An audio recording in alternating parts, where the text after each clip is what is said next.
actually have more realtors today than we had pre-NAR settlement agreement.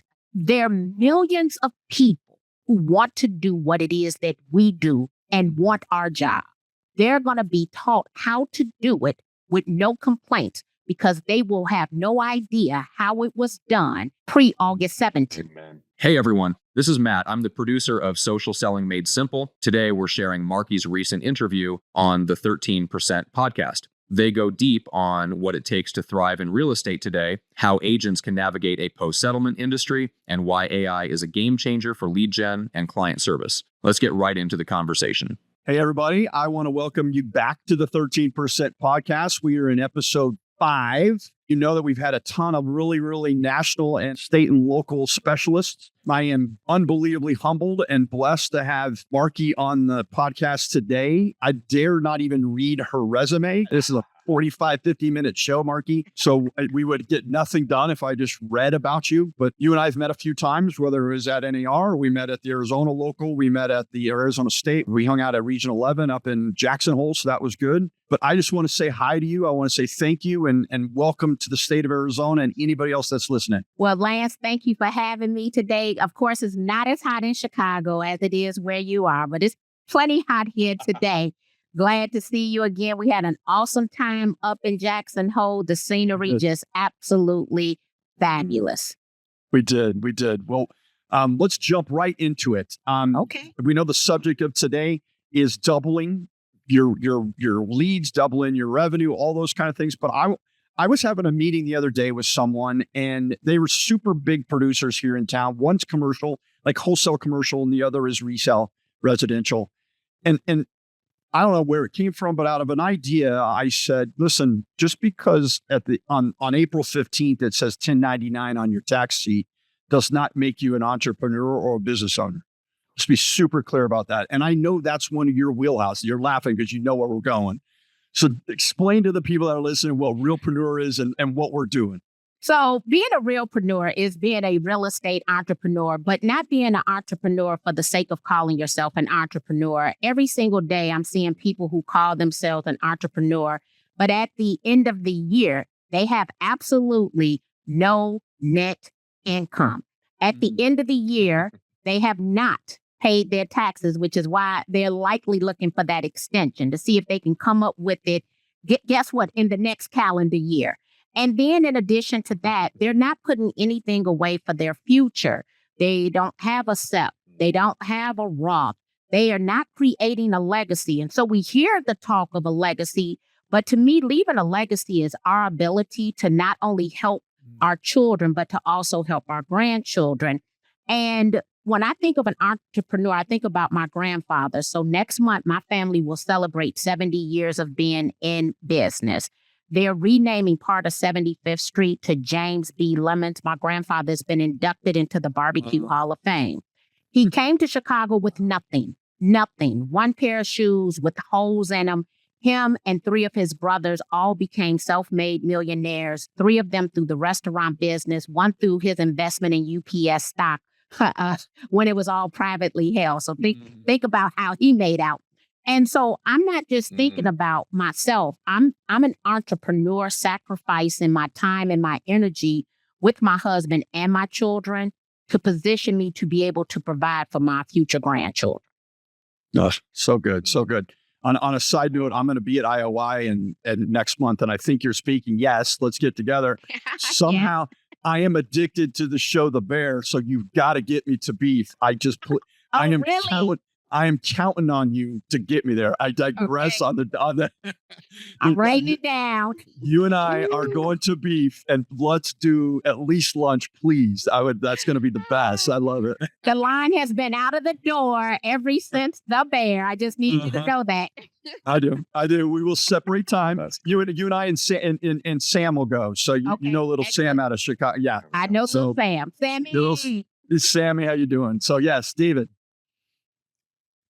Yeah, Mark, I know one of your big things is really educating yourself on AI, right? And leveraging AI coming into social media and all the other parts. And I'm just curious, though, what do you see as kind of the next phase or where, again, real-preneur, people that are actually looking to invest both for a legacy, long-term business standing, where should they be focusing their time on AI?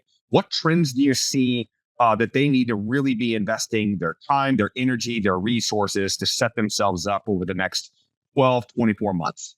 Well, one, we still have a overall fear, and I would say a low adaptation to leveraging AI consistently. And the best way I would say is the way we would leverage that is if we were to go back and look at any funnel, right? It would be at the top of the funnel work where AI is going to automate those redundant tasks to allow us to have more face-to-face time.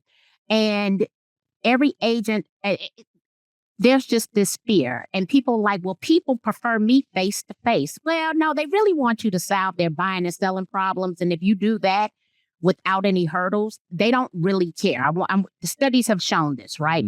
And so leveraging AI, creating your systems, your funnels, right? And a lot of us talk about systems, but a lot of us don't have systems. So leveraging AI for that top of funnel and your systems to allow you more face-to-face time with the client. And right now, 72%, the numbers haven't changed a lot. People are going to do business with the first person they come in contact with. So even though I talk a lot about AI, I actually talk more about leveraging AI for lead generation because I need to be in the palm of your hand if 72% of people do business with the first person they come in contact with. So we still have to have a content plan to make sure we're in the palm of the hand. And I'm going to take you back to 2006. The reason I started using social media and technology was because of the 2006 profile of buyers and sellers from the National Association of Realtors. It said in 1995, 2% of consumers were using the internet as a source of information, real estate information. However, when I was reading the 2006 profile, that number had gone to 80%. And I started thinking, I had a Mercedes station wagon. It was wrapped, homestosale.net. I had bus benches. I had billboards. I was running a classified ad in the back of the Sun-Times every single day. But when I went... Stores, all that. Yeah, everything. The grocery cart, everything. I remember. But when I went to go Google my name, it came up fewer than 10 times. And I said, oh, you got a problem. You're not in the palm of the hand of the consumer because you don't have any internet visibility. So the real question is, how do we leverage AI to create content so that we can be in the palm of the hand of the consumer? Wow. That's huge. It reminds me of where, investors asking about how they make the millions in terms of investment pieces. And it was, hey, you got to find the timing of the market, right? So you got to time the market. And it was like, no, that's not the answer. It's time in the market, right? So it's, to your point though, it's being on the internet so that when that person interacts, you're already there. It's not that you're trying to find the right time to hit somebody or make that phone call and trying to time it perfectly, because you'll never get that, right? It's this, ever encompassing, just constantly being there. So I love that point. That's huge, Marty. As far as tools to generate leads within AI or how you do that, I mean, what do you look for? What should agents be focusing on? Again, leveraging that, visibility across the board, how, to connect wise, that top of funnel pieces that's there. Is there any specific hacks or tools that you recommend that agents could look into more on a granular level? Well, actually, yesterday I met with my broker owner, right? Because it's a lot of new technology, and through leveraging this technology, I've come up with a couple of different systems, one for expired, one for canceled, and one for sale by owners. What agents have to do is, one, they have to take the time to sit down to write out what their system is, what their flow is. It's not going to just miraculously leave up out of your head and then be put into a system, right? Now, because I hang out with people in the prop tech and I am a prop tech investor, I've already had 3 conversations today about tools that we can use to put things together, right? But behind this, I want people to think back to Hootsuite. I remember the first time I used Hootsuite. I couldn't even sleep that night. You mean you can post to multiple social media platforms at the same time? I want to let you know it was mind blowing in 2006, right? Because we were going to platform, and you meant that I can automate it. What people need to start looking for is essentially the Hootsuite of AI. When we start thinking about all of the different companies we're with, all of the different CRMs that we all have, what I'm looking for is robust APIs. How do I take all of these tools and have essentially my AI Hootsuite in the background that is plugging all of these systems and talking to these systems, because I know in my mind how these systems work. And I am telling the AI, whichever portal you want to use, and it's a lot of them, but I had a conversation with Raya, R-A-I-A. I met them at Next Home Conference. And so right now, that's what we need to start thinking about. How are we going to free up our time? And you want to automate what is going to be that top of funnel. But let me give you an example. When I'm looking at expireds, I can tell you right now, they lack photos, they lack staging. Every single day when I'm looking at expireds, they have a common theme. Let me say this. They lack photos, they lack staging, or they're just simply overpriced. Okay? So these are going to be the three things. But this photo and staging is huge. Okay? So I'm like, okay, I use a tool called the Home Style Advisor. I can download any picture, put it into that. It's going to give me a style guide, and it's going to give me after photo. So here's where companies like PropTech come in, right? And they're actually going to be in the IOI Summit. And I'm like, okay, I like this. It'll take any photo and stage the photo. Why am I saying this? So I want a system that goes into the MLS every single day, pulls the expireds, analyzes the photo, give me updated new photos or stage photos of the property, send that homeowner via text, via email, and make a call as my assistant with their new, this is my value add. I'm giving you a purging guide, a staging guide, and how your photos should look. And AI is automating that entire process for me so that they can schedule a call on Calendly on my behalf so that I can talk directly to the homeowner. That's where we are. And meanwhile, your competition is dialing for dollars, hoping someone will just answer the phone on the 17th call. That's your competition. But then, again, that 80+% is not just sitting there just hoping that expired listing is going to call them. They don't even know who they are, right? So, and the buzzword this year for us is value add, right? So when we go back and we look at, August the 17th, when you're going to need to have a signed buyer, when there won't be an offer of compensation per the MLS, and we need to have a signed buyer representation agreement, hopefully with an offer of compensation, what is going to be your value? So for me, leveraging AI, it is not how to just create value for me. It's how to create value for our 253 agents. There are so many unique ways to use this, but identifying what is going to be your unique selling proposition and differentiate you, actually, I'm going to go and put that at the top. And then what does that system look like? And then automating AI to develop that system to do that top of the funnel so that you can have more time face to face. It's going to be hard for those who don't know their value. It may be rough. Agreed. Marky, let me ask you this. I've heard you do this. You did a 3-hour presentation for us in Jackson Hole. So clearly you are speaking about this a ton, and then NAR sends you out all over the place to speak. I fully get that. This entire podcast is named 13% because you're on the board of directors for the NAR. Within 5 years, 87% of all realtors fail. So there's the 13% that are left. Of that 13%, which we're saying, those are the ones that they're not necessarily making all the money. They're not the ones that have been doing deals once a year for 5 years and they just happen to still be in it. I'm talking about they are in the muck. They are working on this. They already know the new contracts. They already know new buyer broker, all that stuff.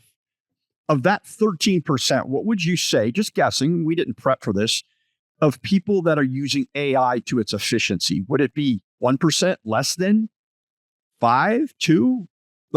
So we're talking the cream of the cream. And then let's cut that crew into who's really maximizing AI like the way you do.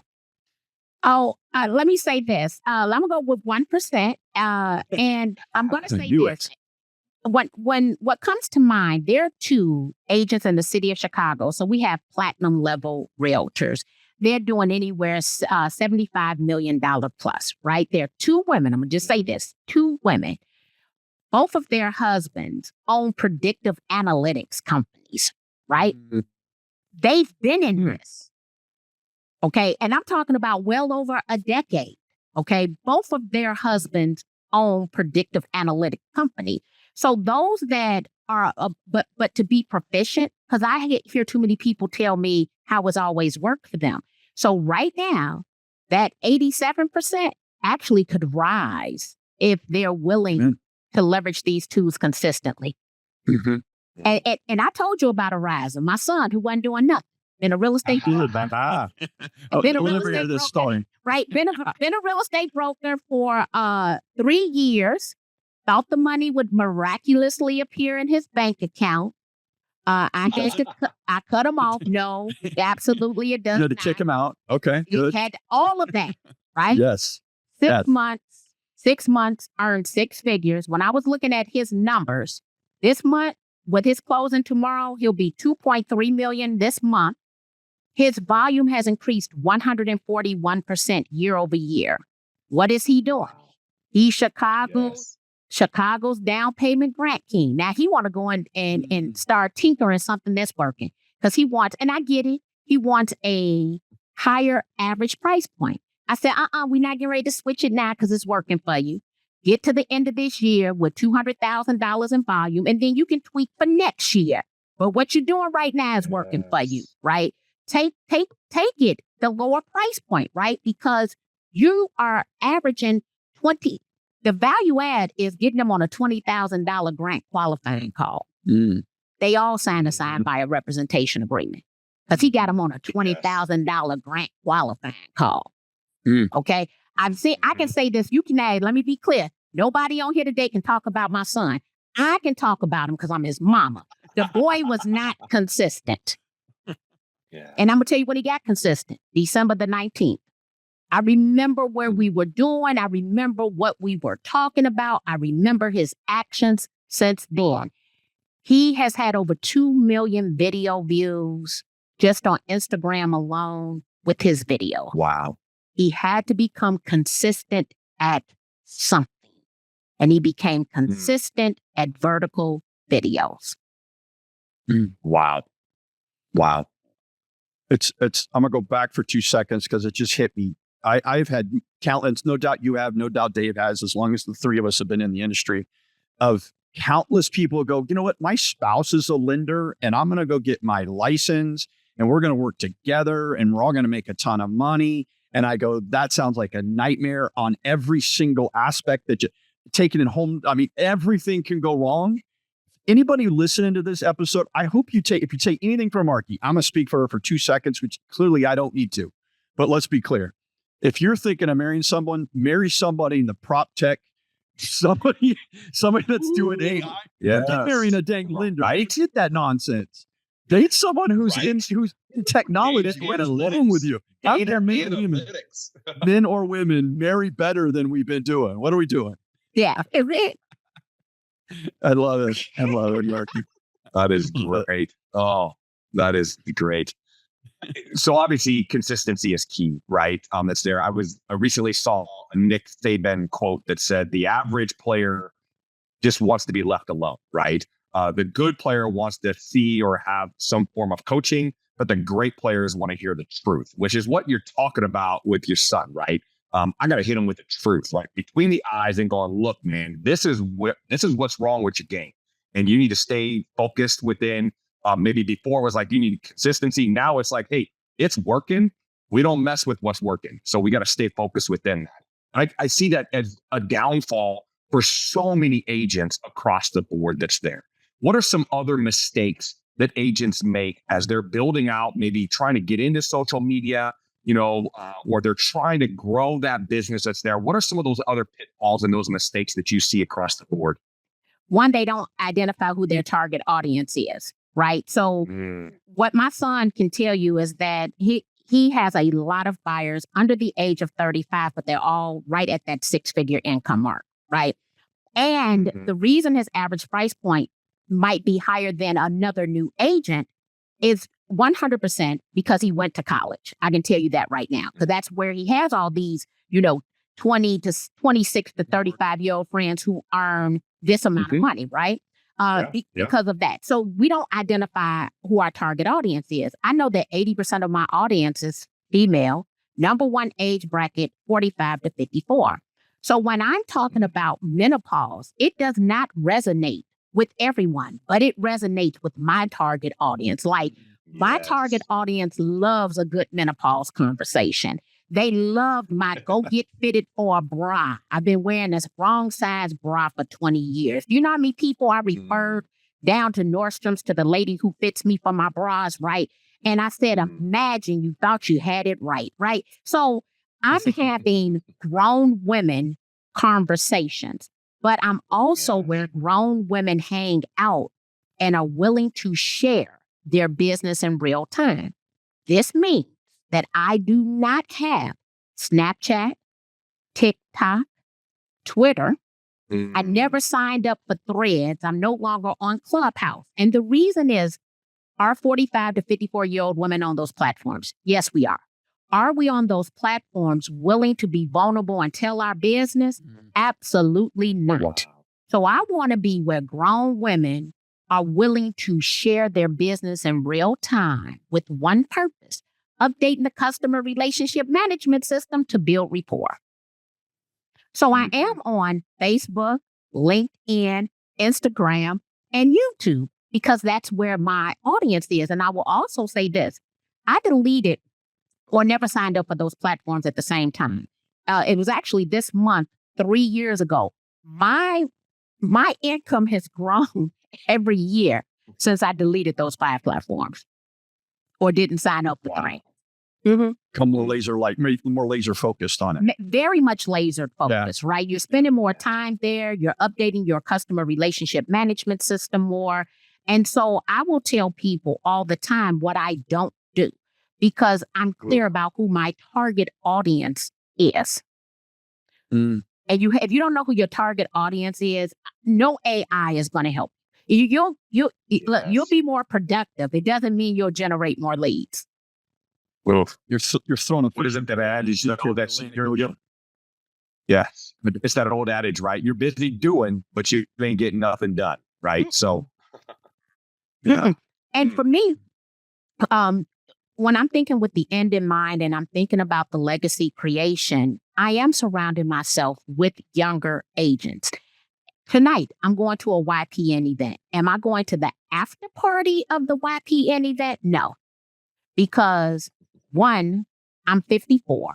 I always want to be viewed as the teacher. I am the teacher. So I'm going to dress like I'm the teacher. I'm going to act like I'm the teacher. And I'm going to go home like I'm the teacher because that's who I am. But am I going to go socialize, drop a few nuggets? Yes, it doesn't mean I can't do that. But there's a time where I'm supposed to disconnect from the next generation. Wow. So I'm the teacher. Yeah. And I thought about this the other night. So we go out with the next door neighbors for the next door neighbor's birthday. And I put on a dress and I go and I put on a honey burdette bra. Got this in Vegas, just so you can kind of get an idea, right? And I put on some cutoff shorts, right? And I got this dress buttoned down to the navel, right? Because I'm out with my husband. I'm not wearing that dress to the YPN event. Right. You're not getting honey burdette at the YPN event. You're only going to get that when I'm out with my husband because it's only for my husband. Yeah. You got to understand that audience. But you also, in the events that you speak at, you do show up dressed to the nines always. You're always super colorful. You always have tons of colors going on. Like that's kind of your thing. Yeah. So, it makes me think and you can give me feedback now. I mean, the days of implied agency are gone. Yes. Right. The implied agency is over. You are always on interview right now. I don't care. Again, you could be out with your husband dressed like the way you want. And someone go, hey, what do you do? And you go, I'm in real estate. And they always go, how's the market? Now they're going to go, hey, tell us about this new rule. Right. So I hope people are listening, and you can back it up or change it, please, Marky. But people that are listening to this going, just so you guys know, when you're out at a restaurant or you're at a bar or you're at the golf course or you're with your spouse at the mall, you could be in interview mode. You're super clear on that now. Before you speak, hey, Marky, let's just go look at houses on Saturday. Right. Now I can't until I get something signed. Please talk to me. Now, I'm going to tell you what. So when going back to the dress, right, in the honey birthday, what I realized was that I never go out with women who are always naked, right? Like it was this one time when I'm going out with my husband, right? But I have numerous friends all throughout Facebook, and there are certain people I'm not going out with because I already know how they dress, right? I already know what they're going to show up as, and I don't do that because I don't even want that affiliation. I don't even want people thinking that that's how I do business, okay? I color coordinate with the organization 9 times out of 10 that I work for. That's how intense I am, right? So coming back to this, you're being interviewed. People are sizing you up. And I'm going to actually take this to some statistics from Dr. Lawrence Young. I don't think that female realtors realize this, but if you don't look like you're selling real estate, all of the men who are communicating with you are wasting your time because single men are least likely to buy real estate. Men buy real estate. Now, let's be honest. Men buy real estate for their wife, for their family, or for their pet. And so I think that's fair. So the whole when I have to question what it is that you're selling, you need to always appear to sell real estate. And I tell women this when I slide up on them and we having this discussion, especially when we start looking at their analytics and they have substantially more men followers than they do women followers. I can tell you right now, those men are wasting your time. And they're not there. It goes back to your original. They don't care. They don't care about your dog. They don't care. They're not there to hear about how your day went. And it goes back to your original comment, Marky, of knowing your numbers, right? 80% of, and it wasn't 80% of my followers. It's not 80% of the people that I think like me. It's 80% of the people who transact, right? That do business with me are women. Yeah. And not only that, but 80% are in this age, like understanding that, not by metrics of how many views and how many followers, because that number, to your point, though, looking at the analytics, they may have like a ton, right? Thousands of followers that are there, but are they actually your demographic that's actually going to do business with you, which is what you're talking about, is getting into more brass tacks to go, hey, how are you going to get business from this? Not just play social media so we can just be a star and we can see these other metrics that make me feel good, right? Because I'm sure, when you were breaking that down with people, it's like, oh, I feel great. They comment on my post. They always like things and all this stuff. And it's like, yeah, but you're seeing anything from this, right?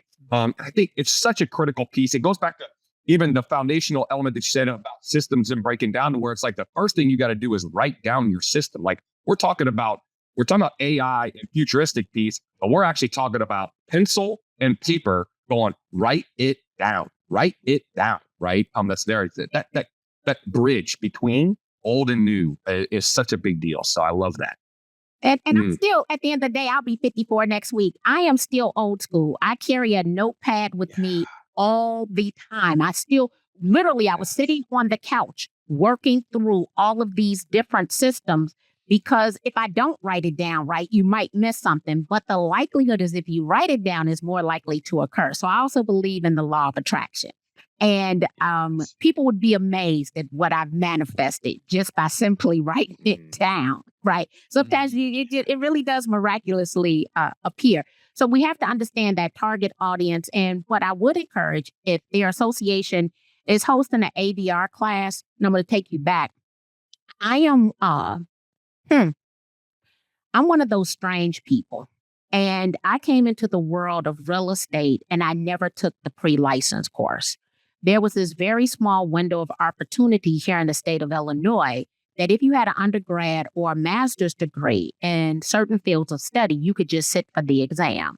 My cousin gave me the book. I studied the book. I went, I passed the test. I've always been a broker.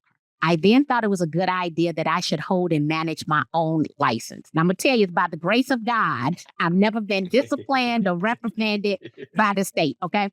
But I took the ABR class, and I attribute my success and longevity in real estate from earning that ABR. That ABR is why I was in the top 10% of realtors my very first year as a real estate broker, because I came into the industry as a lender. So I did have some foundation, understood title and lending and certain things of that nature. But that first year, transitioning over, being in that top 10% was because of the ABR class, because the pre-license course does not teach us how to sell real estate.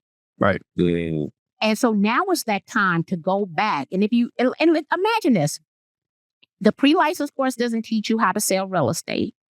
You're now able to select any company you want to go with. A mass majority of people want the most money, but they're not looking at the most valuable training. Okay. Yes. Which then means you could easily be in this industry for decades and still know nothing. Sure. No doubt. So I've been in the business 20 years. I've been in the business 30 years means nothing to me. Because it does not mean that you know how to sell real estate. It doesn't mean, look, that you don't owe the IRS. And I've owed the IRS in the past a whole lot of money. It doesn't mean that you have created a legacy. It doesn't mean that you will be financially eligible to retire, whether you desire to do so. And the ABR, if you can take that class, I think it is one of the best tools that NAR has to help you navigate August the 17th. August the 17th is real. It is 100% real. And right now, what we need are managing brokers or brokers of record to communicate with their licensees and stop getting all of this unsolicited advice on Facebook. Because I can tell you now, I would say 75% of it is false. Yeah. Probably more than that. Yeah, it's a cesspool of lies. Mm-hmm. And right now we want people want the Cliff Note version. The Cliff Note version, this is you're handling someone's biggest transaction of their life, whether buying or selling. The Cliff Note version is not going to give you the details that you need in order to be successful. And if you've never done anything, I want you to leverage ChatGPT, Perplexity, Gemini, I'm just giving you, or Copilot. You're going to have to come up with your elevator pitch and your value added statement. If you want them to sign something that they've never signed before, and you got to believe in it. Mm-hmm. Yes. And now to where I was going, because you made that comment about agents. Sorry, Lance. You made the comment about agents coming out of school and looking for the biggest dollar, right? So how do I make the most, right? That's the thing versus the checklist. But think about how that correlates, though, with the seller who's interviewing agents too, right? Because if you're instantly not realizing the value propositions and what is really going to help you become, again, that 13%er that's going to be successful in the business, but you're just blinded by that dollar, how are you going to talk to a seller, right? Who is like, hey man, who's going to list my house the cheapest, right? I just want the cheapest person to list the house. I don't want somebody to be successful in selling my house, right? I just want it to be listed cheapest, right? And I think it's such an important mindset shift that if that's where your mind is, you've got to really take a step back, because at that point, your value proposition is going to become extinct. So I want to kind of go back. So we were talking about AI earlier, right? And I'm looking at these expired campaigns. And so through leveraging, let's say that house had 50 photos, but no rooms were staged. Through numerous tools, I can go in and stage those photos. So I'm coming back because I want to now list that expired. When I show up at that listing appointment, because of artificial intelligence, I can now have 50 staged photos. That's going to be my value add. That's what's going to differentiate me. I can then take those new photos over to canva.com/colors, and I can get the color code for everything in those photos. And then inside of Canva, I can do their just sold, forget just listed, just sold with the updated photos that I leveraged AI to virtually stage. And you think I'm not getting the listing? Because no one's going to compete with me. No one's going to make that seller feel good. And I'm going to get the commission because I just came with the value add. Here's why your house didn't sell. Yeah, you got to look, you did a fabulous rehab job. Oh, you don't want to pay for staging. Okay, well then we need a second set of photos, right? We need to show this property stage so that the buyer can envision themselves living here. And dear seller, you do know that the buyer funds the entire transaction. Let's talk about how we're going to sell your house for the most amount of money in the least amount of time. And all of that was AI. The color codes, the new marketing concept. Imagine this just sold on your house. If they're not leveraging AI, right? And let me say this, the AI discussion, I think, is something that needs to be had more so with people in us seasoned professionals in my age bracket, right? We actually have more realtors today than we had pre-NAR settlement agreement announcement. We're back up over 1.5 million, according to Lauren Schoen. There are millions of people who want to do what it is that we do and want our job. They don't know what we complaining about, because what they know is let's not do last week. Last month, there was an agent who put a yard sign in the front yard, pulled off in the BMW, and then in a month was in Tulum. That's what they see, right? Yeah. There are millions of people who want that opportunity. They want to do what it is that we do. And when they come into this industry, they're going to be taught how to do it with no complaints, because they will have no idea how it was done pre-August 16th or pre-August 17th. Yes. They coming for our jobs right now. They're not going to have a complaint in the world. Not about a signed buyer representation. They're not going to get stuck in that Facebook group. No. And you sit on the board, right, of the NAR. Yeah. And I get asked, I'm on a couple boards here in the state, and I get asked frequently, hey, you know, I think we're going to lose 20% of our realtors. I go, listen, you already lose 87% of them every 5 years anyway. So we've already had attrition that you never thought existed.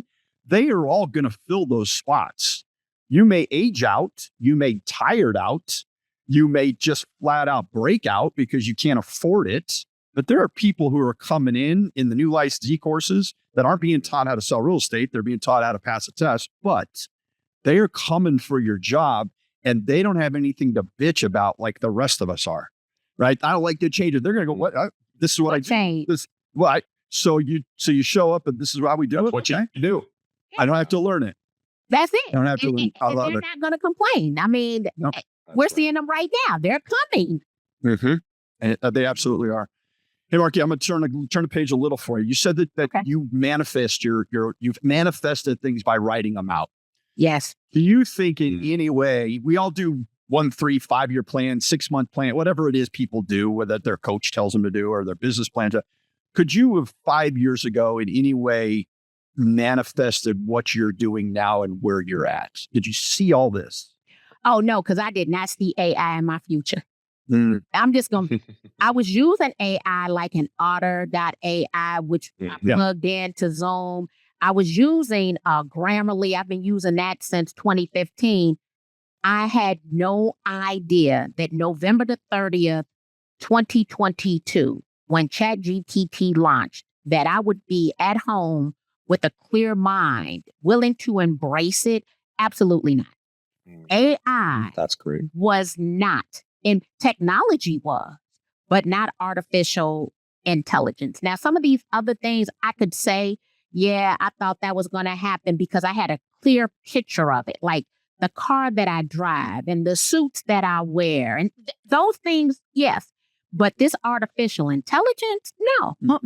I'm thinking PhD, nerd out, right? I'm not thinking cool innovator. Wasn't thinking that, right? It's cool innovation. So, no, I would not have AI was not on the plan. And you want to talk about someone who leaned into it. You didn't just lean into it. You jumped all in and kind of made it your bread and butter. Yep, I did. And let me tell you why. Because I've been gainfully self-employed since I was 10. They made me start selling snowballs in front of our restaurant at the age of 10 because I asked for too many pair of designer blue jeans, just so you know, right? And by the time I was 12, I was my grandfather's cashier on Friday and Saturday nights, the busiest hours, because I knew how to count money very well. I could count money without a cash register, okay? So I knew the first night that I tried it and I stayed up until 4 something, and I am the person who goes to bed after the news. So I'm up in here, same seat. It's 4 a.m. and I don't even want to go to bed. I'm like, it can do what? It did that in how much time? Let me see if it could do this. And I was back here at 8 o'clock in the morning. And that went on for days. And then I said, Marky, hold on, you're getting ahead of yourself. You better go back to this business plan and see how it's going to help you with the business plan. And then it just started helping us with everything. Audio to text to image, audio to text, text to video. And I'm like, oh, it does substantially more things than I ever thought were humanly possible. How do we turn it into an assistant? What are the new tools? So as a result of artificial intelligence, not only were we able to become 261% more productive, we increased our income by 283%. We now have AI innovation. So we do workplace training for other organizations as entrepreneurs. And then my director of operations actually created a company called AI Brand Content and AI Agency. So all of these things are coming because of artificial intelligence. And it wasn't just me. I had a couple of friends that were hanging out. Look, another crew of 45 to 54-year-old women hanging out with me in the middle of the night, and we are figuring this thing out. And I've never had so much fun in my life. So good. So good. So being on the board, we know 50% of all new agents fail in the first year, going back to data. And this is NAR data. I think the three of us made up. 87% fail by the 5th year. I ask this on everybody who's on this show is, if I fail, I come into the industry and I'm going to go work with Marky and I want to join her team and I want to be a part of this, or I want to be a part of a big box brokerage and I want to do my own thing, whatever that means. And I fail out in the first year. Why would Marky say that is? I would say the second thing is they never took the time to create their business plan. That's generally the first reason. So I would tell you there's a lack of business plans. That would be number one. For sure. And once I create that business plan, my consistency in executing it. Because here's the thing. I have people who come in, either they're going to follow it and I'm getting them to 6 figures in 12 months. Okay. And I would say that if I took a look at my agents, that will happen 1 out of every 4. Okay. They come in, they're going to create the business plan, and then they're going to be consistent, doing something every single day for lead generation. Okay. I tell people all the time, let me see your mobile device. And then you get the whole face. Here's the thing. That mobile device is going to tell me what you did and did not do. I know when you're marketing yourself. My son didn't have to tell me he was being consistent. I saw he was being consistent. And let me go back to this December the 19th, though, talking about this consistency thing. My son, we went to the dealership to drop my car off to be serviced. I took him to brunch over on Rush Street. He told me about this fabulous idea he had for Instagram. I took some notes. I went home that night. I implemented his strategy. The next morning, I get a call from my son. So you're just going to take my strategy and run with it. That's what I was thinking. Right. I didn't have to call him. I didn't tag him in the post. I didn't do none of that. Right. I implemented. Right. Yes. So I joke. I say he's been mad at me ever since that I hit the ground running. I told him, I said, no one is going to wait on you to implement and or be consistent. 2 days later, he make his first post. Think he got 100 and some odd thousand views. He generated 100 leads in 7 days, and he's been hooked ever since. And what I didn't say about his Instagram strategy, yes, he's increased his income substantially, but he's also added since December the 19th, 1,200 new contacts to his customer relationship management system that he then puts on an 8-part email drip campaign, and he texts them once per month. So that's what those are the other steps. It's a full-fledged system, but he's consistently putting out video content in order to get people to take the action to feed the customer relationship management system. And so if you don't have that business plan and you don't understand who your target audience is, well, that's only the first step, right? Now it's about the consistency, but I actually fault us. We've made real estate look easy and simple. Yeah. True. And it's anything but. Right. But it's partially our fault. Yeah. And people think that they can get this license, come in, handle a person's biggest transaction, and all they do is drop yard signs. Oh yeah. Or Yeah. or they're on HGTV driving around in Ferraris. So 3 homes. Girls. I sold 4 homes and I made $17 million. And right. It's that easy. I'm just gonna go do that. Someone's got to do it. And here's what's crazy about HGTV to me, which I don't know why most agents haven't thought about this, right? I would say that I think in every single state we owe confidentiality, right? But what type of agreement do they sign to be on reality TV that they get to tell you all they business? Mm-hmm. I just want to know. Just asking. I'm just asking. I have fiduciary responsibilities, right? So I owe everybody an old car, obedience as long as it's in the scope of the law, undivided loyalty, putting their needs and wants before mine, full disclosure, confidentiality, accountability, and reasonable skill and care. How they doing a reality TV show? Everybody's signing off on something.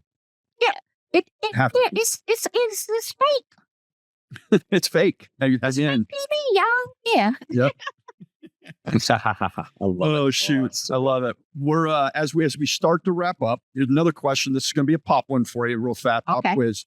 So one thing we always ask, and I've done this going back to an old one, and for anybody that's new that's listening, I am a big believer in a faith-based poem called "Who's in Your Front Row," and basically what it is being asked. A gentleman is being asked if someone is going to watch the life story movie of you, who gets to sit in the front row, who's in the back row, who's in the balcony. So for Marky doesn't get to pick her husband. I've met your husband. He's a badass dude, no doubt about it. He's working and traveling with his woman. I love it. You guys are very much king and queen. You always are that way.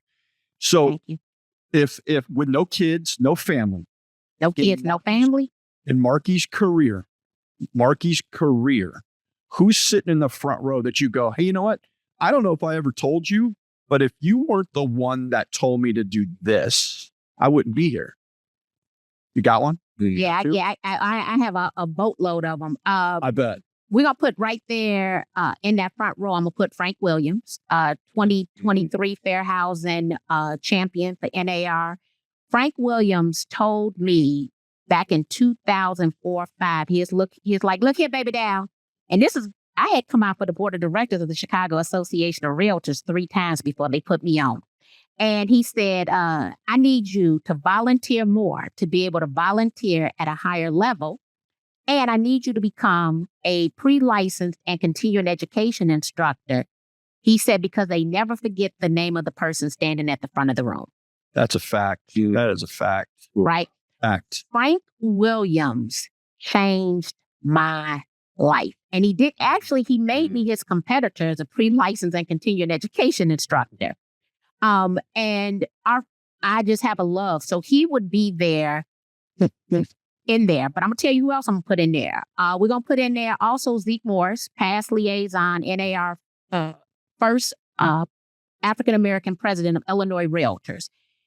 It is because of Zeke. I was not a major investor. I was not President Circle. I was not a FPC. I am all 3 of those things now, but I wasn't even willing to become a major investor. And I said, because the money is not equally disseminated in the communities that I live and serve. And he said, he was honest. He was like, you're absolutely right. It's not. He was like, but Marky, you need to do this for everybody. And so I did it for everybody. And I went from, I believe in the purple solution, right? It's not blue, it's not red. I believe in the purple solution. So I give to that solution, no matter what side you sit on the table, because I do believe we have to come and work together to protect private home ownership rights. And so now I am a major investor. I'm President Circle, and I'm a federal political coordinator. And the fact, his candor and honesty, but the fact that I'm consistently giving, it is our industry insurance that people don't know. The fact that a buyer with a VA loan can now compensate their buyer representative did not exist without advocacy, right? The fact that we still have a 1099 status exists because of advocacy. The fact that we get some of the exemptions, the fact that we were able to get PPP in the midst of the pandemic is because of our advocacy. And so Zeke Moore. So I could just line a room of people who have leaned in to me. I will tell you, a lot of people have leaned in, and I am the person who is going to take heed to the information, because my thought process, if I don't take heed to your information, I'm not deserving of receiving future information. I love it. I love it. Amen. That's awesome. Yeah, we got a line. I got a lot of people. I have no doubt. And that's why it's hard, right? And in the poem, I challenge you to read it, Marky, is just who's in your front row. But they actually allow the Lord allows 3 people in his front row and goes, you can pick 3, go. And you're like, what? Who do I put there? But who do I say thank you to? But we all in this industry, everybody's listening, or people that may listen or may grow in the industry or hopefully make it. They all have that 1 or 2 people that if they hadn't have met them, who told them to turn left when they wanted to turn right, like there's going to be another Marky. We only hope that there's 5 of them, right? There's going to be another Dave and another Lance and another, like we're going to fade out, and we hope that there's people behind us that go, man, thank goodness I did that. Right? Thank goodness I did that. Well, Marky, I got Dave, you got anything else? I can't say thanks enough. No, man, fire. This is great. I want to thank you guys for having me here. I love this. This is a great afternoon. This is fun. We'll do it again. And I'm not kidding. We will. We are doing phenomenal. When I am at IOI, I'm going to hunt you down. I'm going to know you're winning white, yellow, or orange or blue. The beef. I got my nose. You better. I am doing it. I'm going to, and I want your VIP status better get me to the front of that line, dude. Let me make some phone calls. I love it. You're the best. Oh, my goodness. You're the best. I can't wait. Thank you so much for your time. Fantastic. Appreciate Everybody, I want to, real fast, I want to say thanks to our sponsors, Arizona School of Real Estate and Business. We serve Navi Title, Elite Performance Coaching, True Appraisal, everybody out there doing things to make this happen. We give this away to 25,000 members for free. Don't hesitate, and we'll have Marky back. I promise. She sells houses faster than she can run. And you guys go have an amazing day. Marky, love you. Appreciate you. You're the best. You all have a good day. Thank you. Bye-bye. Awesome. Take care. Great job. Bye. Yeah.